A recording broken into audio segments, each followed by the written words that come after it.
So before this video kicks off, I just wanted to give a huge shout out to HKS.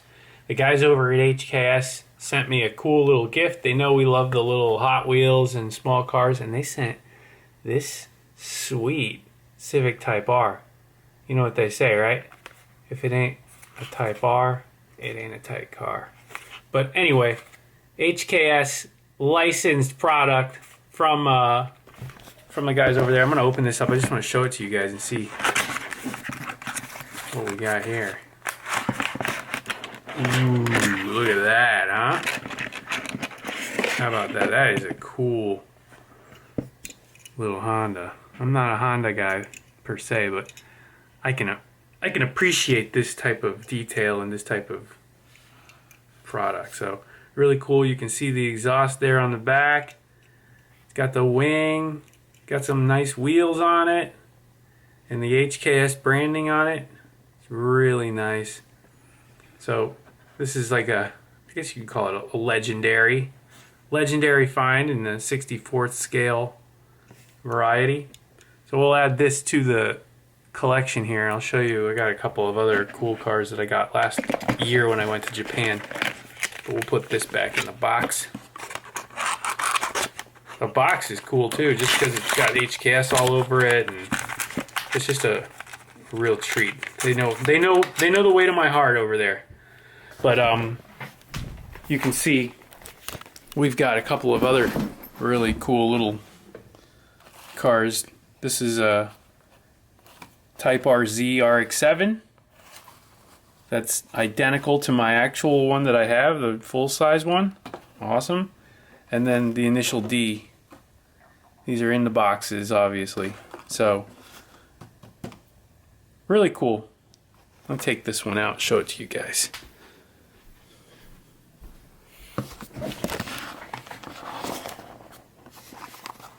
This is one of the Takahashi brothers cars. Look at that, still in the package. So I got this last year when I went to Tokyo Auto Salon, and it's a nice little car. So again, nice detail. I'd say the HKS one is probably a little bit higher quality than this, but this is good. This is nice. If you've got a really cool one, tell me about it in the comments. Alright, enjoy the video.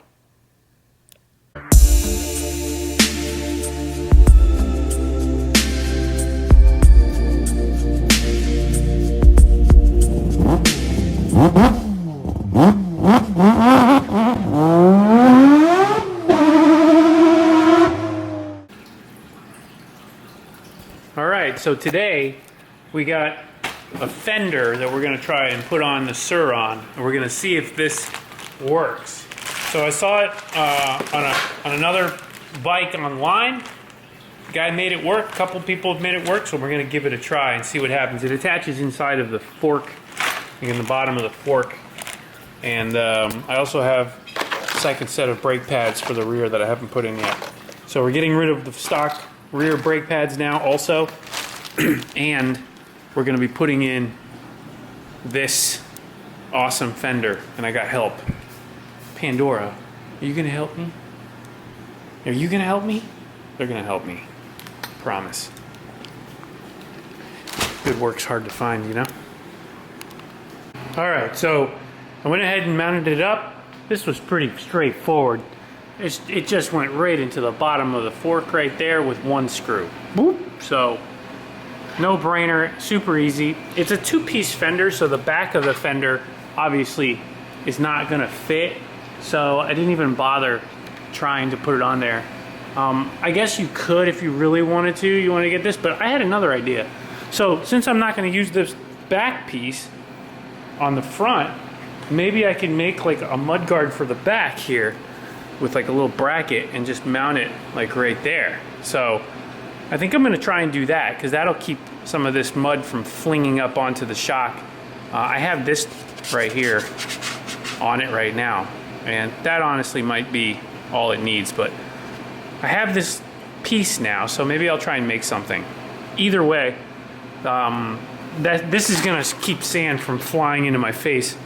Hopefully, we'll give it a try. It's actually not a very big fender, but from the rider's perspective, you can see it does definitely block the wheel. From the rider's perspective, it definitely does block the wheel. So you can't see the tire unless you get all the way up here. So I think that's gonna be a significant change for the better. We'll see how it goes. Now, we'll go ahead and put in the back brakes, and I'm gonna go obviously take it for a spin and then get the back brake bedded in. The front is awesome so far. Don't have the Hope rotor yet, so we're waiting for that, but those Shimano brake pads made all the difference in the world with this setup. So let me get the Shimanos into the back, and then we'll take it for a spin. If you didn't see the other video where I did the front brake, I'll show you now. These are the stock pads. They're dinky little things. They get super hot. You can see all the heat that's built up on them. They literally are melting themselves to the caliper. And the Shimano pad has this giant heat sink on it, and you can see it's finned. And instead of it being just this painted surface, it has a nice unpainted stainless surface on the back there. So no chances of it welding itself or melting itself to the caliper. It can handle a lot of heat and it doesn't fade. So let's get them in. Done. So there you go. That's the pad sitting in there. You can see how it fits perfect. It literally fits perfect. So much better heat resistance, gripping power. I gave the rotor a light cleaning, so now we can go take it out and just bed these pads in a little bit, get them going. It doesn't take much for the back brake because the back brake uses regenerative braking also.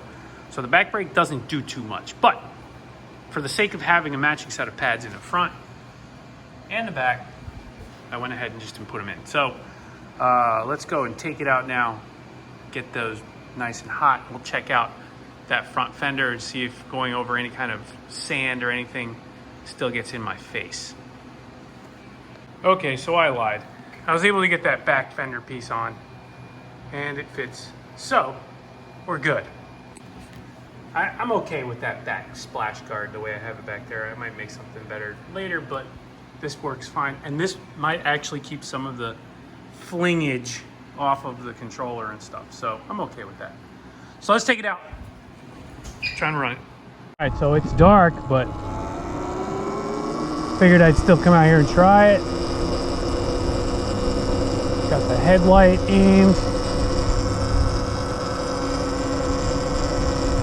So I'm going over some water here.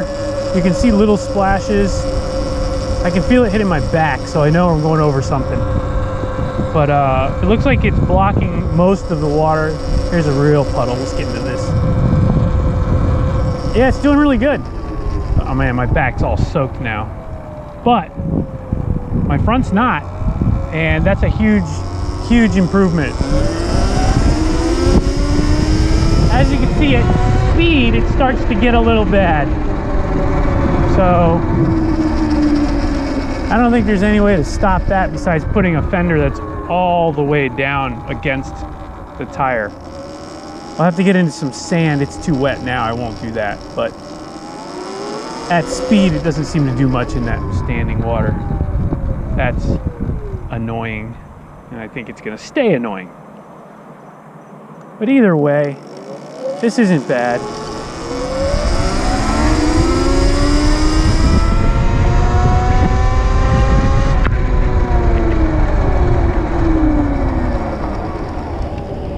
Oh yeah, back brake's good.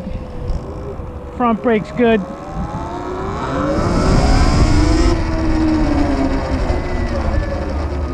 Oh yeah, it's nice and grabby now. I gotta readjust this lever a little bit, I think, but other than that, it's good. So, success overall. I'm still not convinced on the front fender. Obviously, at speed, that's gonna be a problem getting water in my face. So I might have to get some kind of a low fender if I'm gonna ride in weather, but it's not a problem otherwise. And I think for sand, it might work pretty well. We'll take a look when we get back and see if it kept some of that sludge off of the controller at least.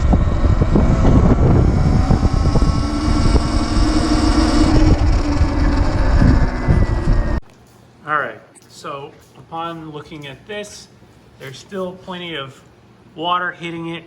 So I'm gonna say it doesn't do too much for water. So this fender is not a, what I would consider like a weather-proof type solution to riding, but it should keep some of the sand off. We'll see. If it doesn't, I will rip the freaking thing off and forget it. What do you guys think? Does it look good? If anything at all, does it look good? Leave it in the comments, let me know. Still waiting for the controller upgrade and the Hope 225mm rotor. That is coming next.